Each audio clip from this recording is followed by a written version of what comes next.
the number one issue of casework I get now is housing and homelessness issues. I'm kind of really keen that the government grasps this. There's lots of actions to take forward now.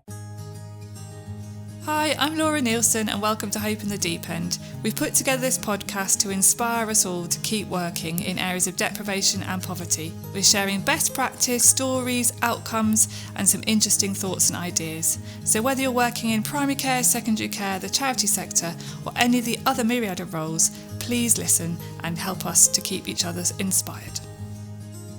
Hi, welcome to today's episode of Hope in the Deep End podcast. I'm Isabel Kaner from the Shared Health Foundation, and today I'm joined by Danny Beales, MP for Uxbridge and South Ruislip. Thanks for joining us today, Danny. It's a pleasure to have you here. If we just start off by talking kind of how you got into politics. Sure, yeah. So I suppose both quite early in my life, I started getting political, but also kind of in an unusual way, I suppose. I didn't really have anyone in my family who was like a member of a party or engaged in politics. My family voted for all sorts of parties all across the spectrum, left to right, and yeah, not particularly political at the dinner table, to be honest. We never really talked politics. But I started becoming political quite young due to my experience of homelessness, actually. So my mum, who brought me up as a single parent, her and I were homeless in my teenage years. And I think that started getting me to more be political. I started kind of questioning the way things were, the society in which we lived, why my mum kind of worked two jobs, but we were also homeless. And I kind of got interested in current affairs, the news, reading, and kind of just after the second time we were homeless, we left where I grew up in Hillingdon, where I'm the MP for now. We moved to Northampton, and the second time I was homeless there in Northampton, I very much got political about it and eventually studied A-level politics and kind of went from there, I suppose. And I kind of researched political parties. I was keen to make a difference and make change happen. And I kind of passionately believed politics was the way to do that. So I joined a party, the Labour Party, which spoke to my values and things I cared about. And it's kind of led from there, really, I suppose, becoming a councillor, after being an activist, and then becoming an MP. Yeah, well, that's a really inspiring journey, really. Am I right in thinking that you took Boris Johnson's seat? Technically, yes. So Boris Johnson was the MP for Uxbridge and South Ruislip. I was selected as the candidate for Labour against him in 2022, I think, December. He resigned after being investigated by Parliament and the Privileges Committee, I think it was. So technically, I was not on the ballot with him because he resigned. Maybe he saw the writing on the wall, I don't know. But he resigned before we got to face each other in the election. But it was his seat. I can imagine it's a bit of a difference now with you there compared to... Somewhat different to Boris Johnson, yeah. In many ways, we're from hair colour to politics to life. Yeah, we're quite different characters. Cool. So what's your favourite thing about being an MP?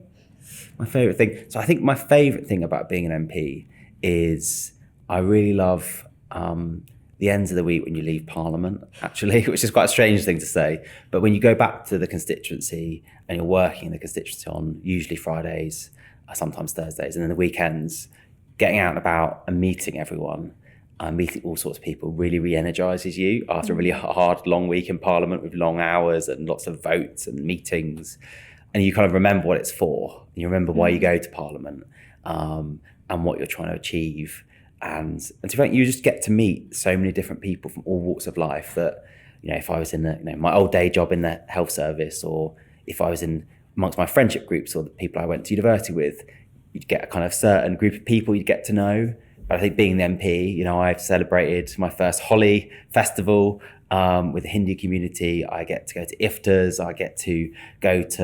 I'm going to sumo wrestling soon. That's coming to Hillingdon. All sorts of stuff you get to get involved in. And I think it just makes you appreciate the kind of beautiful and wonderful place that you represent. For me, it's Uxbridge and South Ruislip. But just generally how great people are, how community-minded they are. I meet so many people in the homelessness sector, for instance, doing great work, running charitable organisations, running sports groups with their own time. And you think, actually, despite all the gloom and doom that you read on social media, actually life is so much better and richer and people are just so fantastic. And so the chance to represent them and the chance hopefully to help them is really rewarding. Wow, that sounds lovely. That's amazing. I think also I guess probably the difference of being in Parliament for like the first half of the week, where it's all kind of very serious, and you've got your debates and your questions and everything. Yeah, exactly. and then you get to have the end of the week where you do have things like that. That's quite a nice balance, I guess. Yeah. And I guess it's nice to be so kind of closely knit to your community as well. Yeah. Did you grow up in the area that you're representing? Yeah, so I was born at the hospital in Hillingdon, as was my mum. My family, kind of 4 generations, have been in and around the area. And yeah, so I grew up there. I went to school in South Ruislip, to primary school, and then I went to started secondary school in Hillingdon, in the centre of the borough. And then that's when I kind of left. We were homeless. I left the borough just after starting secondary school, I think like second year. So kind of very much the early part of my life was there. And then now I'm coming kind of back. I came back to London for university, actually. So I've been in London for a long time, most of my life, but different parts of London, and then came back a few years ago to live, ran to be the MP, and now, live there full time as well. Yeah, that's really cool. What are your hopes for this government? Are you hoping kind of, we can turn the tide on things like homelessness, or, improve kind of child poverty levels, or, the NHS is in a bit of a rut as well. Kind of what are your hopes for what this government is going to do? Yeah, exactly. I mean, you've listed 3 major challenges. I think we could list many, many more, to be honest. Everywhere you look, the kind of country feels like it needs rebuilding. Every public service I go to, whether it's the courts or the college or the social care, the schools, they're all, crying out for investment and new and improved facilities, as well as like reform and modernisation. So yeah, it's a big task the government's got after 14 tough years. But in reality, lots of these sectors, lots of these crises, the housing crisis, the social care crisis, a lot of them actually have probably been even longer in the making, really, as demographic change has happened or economic change has happened, and we have, governments haven't kept up with that. So it's a tough one. I suppose where I'd focus, when I got some good advice when I got into local government from my friend and kind of predecessor. And he said to me, pick 2 or 3 things on the council that you want to do. And if at the end of the term or more, you've done those 2 or 3, you've done a good job. Like, I think you can go into it thinking you're going to change everything. And I think in reality, the events, you've got so many things you have to help constituents with. It's more than a full-time job. So I've kind of applied that to being an MP as much as I did to my time on the council. And, I've been elected now, fortunately, for at least 4, maybe 5 years. You don't know beyond that, but taking that, what I've chosen to focus on is homelessness and health, my personal and professional backgrounds. And so, I'm kind of seeking to play an active part in those discussion debates. I, as you said, really hope, and I feel we need to turn the tide of homelessness. And in it's a broad spectrum, obviously, homelessness, from the acute end of rough sleeping, which most of us very visibly see on our high streets. And I think in Hillingdon, rough sleeping would have been unheard of 10 years ago. Very much a central London problem. But now I think most people on their high streets will see visible, signs of homelessness right across London and the country.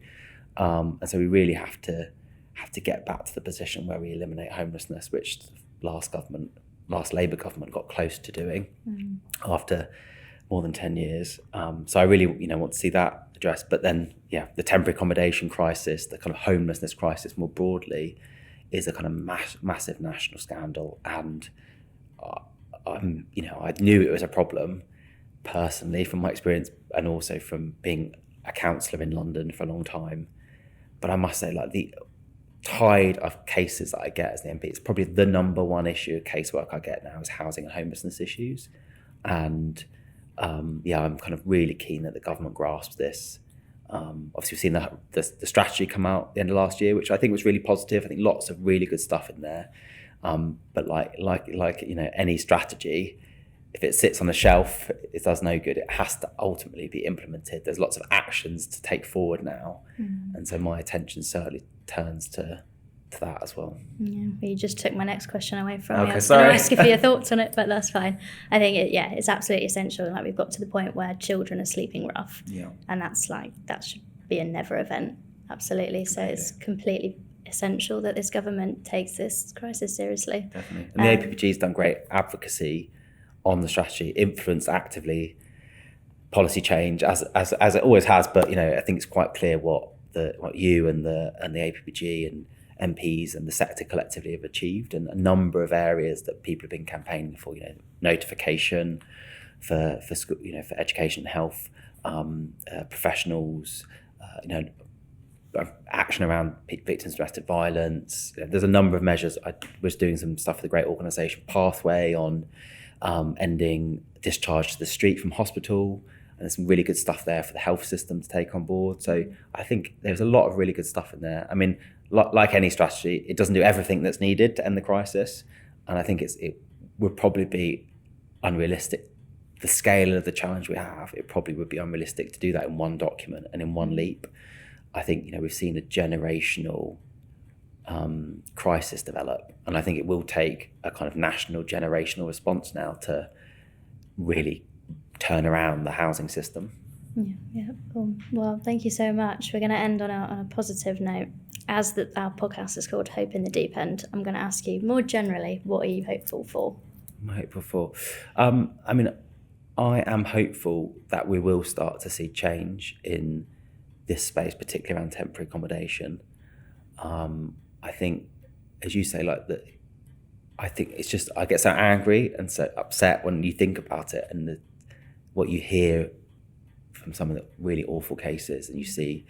But I think we're starting to see this issue being grasped nationally, and I'm really hopeful that in this Parliament we are going to see that tide change, and I think that would be incredibly powerful. If such a kind of major issue that's just felt like a tide on local councils and on local homelessness services, I think they felt so just almost given up. I think you speak to housing officers at the council or services, they've just given up. And so I think with the strategy, with the investment coming, with real national focus and attention, I think if we do start to see this change, and I think, for instance, I met Trust for Trust recently, they came into Parliament last week, and we've started to see a decline in food bank usage. Again, so much more to do around poverty, but the fact we've seen a drop, particularly in children, in accessing food banks. Again, 5 years ago, that felt hopeless and impossible to imagine. And things are always impossible until they're not. And so I'm really hopeful that we'll start to see action and a change on this. Amazing. Well, thank you so much, Danny, for joining us today. And thank you, everyone, for listening. We'll see you next time.